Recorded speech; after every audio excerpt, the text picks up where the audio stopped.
can you share the insights on his travels to China, where he was imprisoned multiple times? Also, can you briefly describe the significance of Pak Bo caves, which are in the Kaobang province, in the life of Uncle Ho? Okay, so about this question, I want to say that in China at that time there are two power.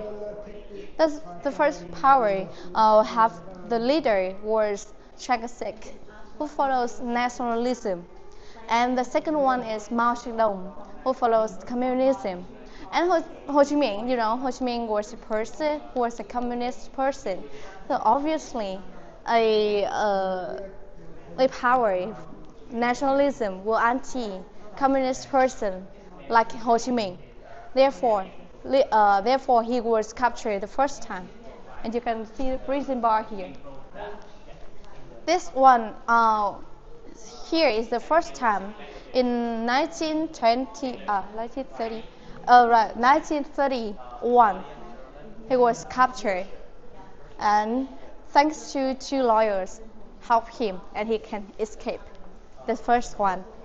So the first insight, the first keywords is that Ho Chi Minh was a communist, and he was captured by the nationalism, who take over the power at that time in China.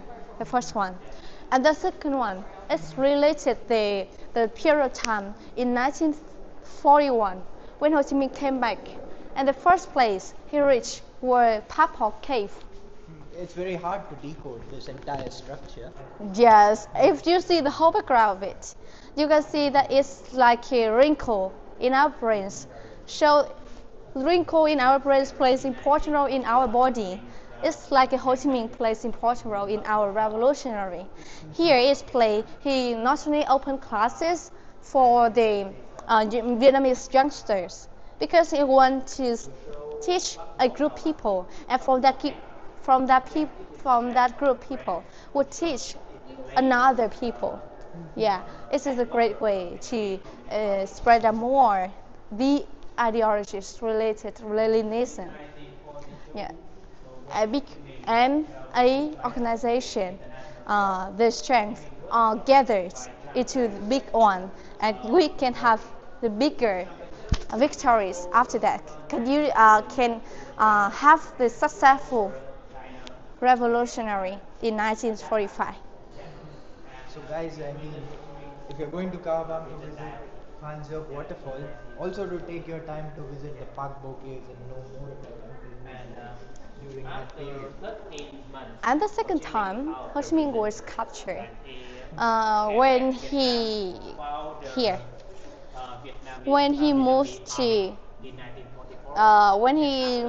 China. The second time when Ho Chi Minh was captured is the time in 1942.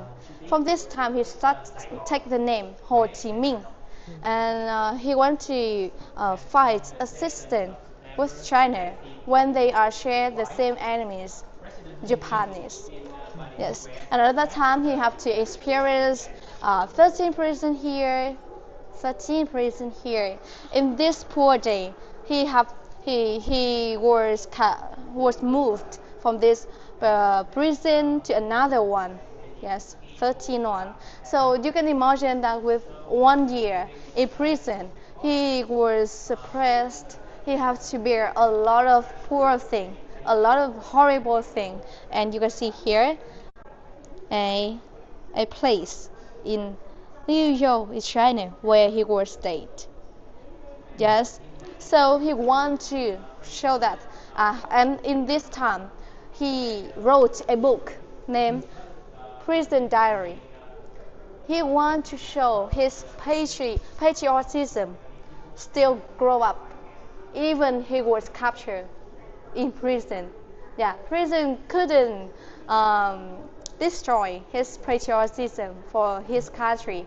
So when he was escaped, he continued to come back to Vietnam.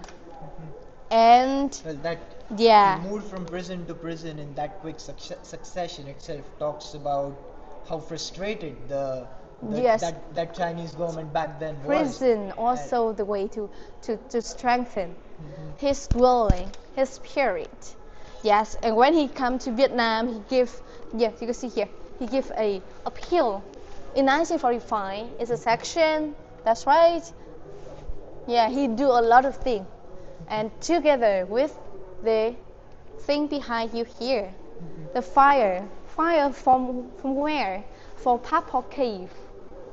From Purple Cave.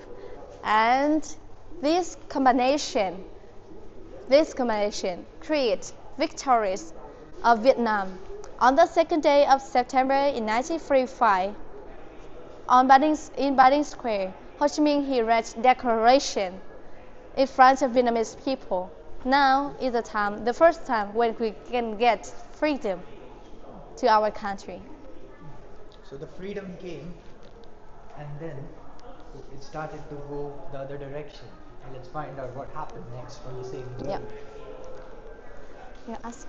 Yeah, so the next question to you is, there are not many people who know about the short period during which Japan invaded Vietnam. Can you tell us more on that invasion and what impact did that brief invasion have on Vietnam? Okay, so when Japanese invaded Vietnam,